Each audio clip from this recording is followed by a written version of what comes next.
Diduga gelapkan uang arisan, aktor Krishna Mukti dilaporkan ke Polda Metro Jaya. Nama aktor Krishna Mukti kembali mencuat setelah dirinya dilaporkan ke Polda Metro Jaya. Krishna Mukti dilaporkan bersama sejumlah orang lain. Dia dituding melakukan penipuan dan penggelapan uang arisan senilai ratusan juta rupiah.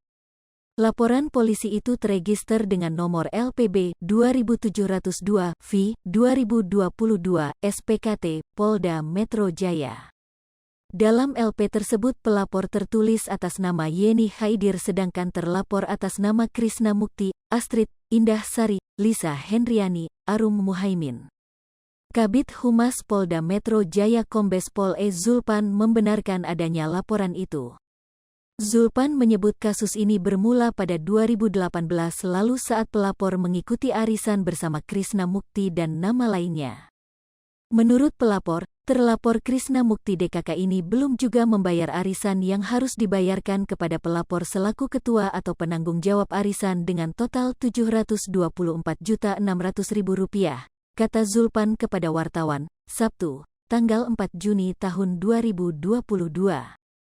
Merasa dirugikan, korban melaporkan kasus tersebut ke Polda Metro Jaya. Kekinian, pihak kepolisian sendiri masih mendalami kasus tersebut.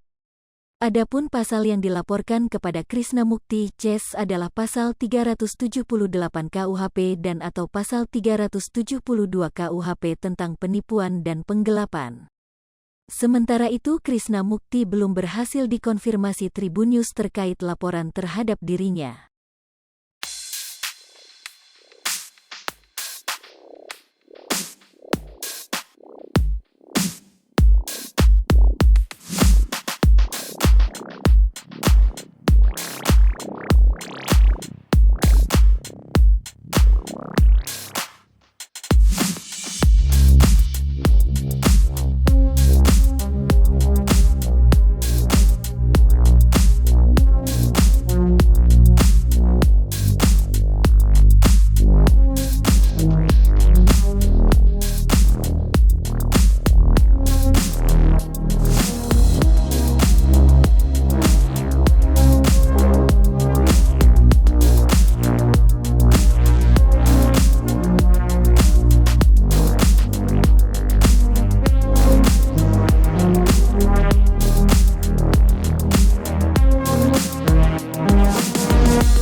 Sri Popo TV, jangan lupa komen, like, dan subscribe, serta tonton terus berita-berita terupdate lainnya ya.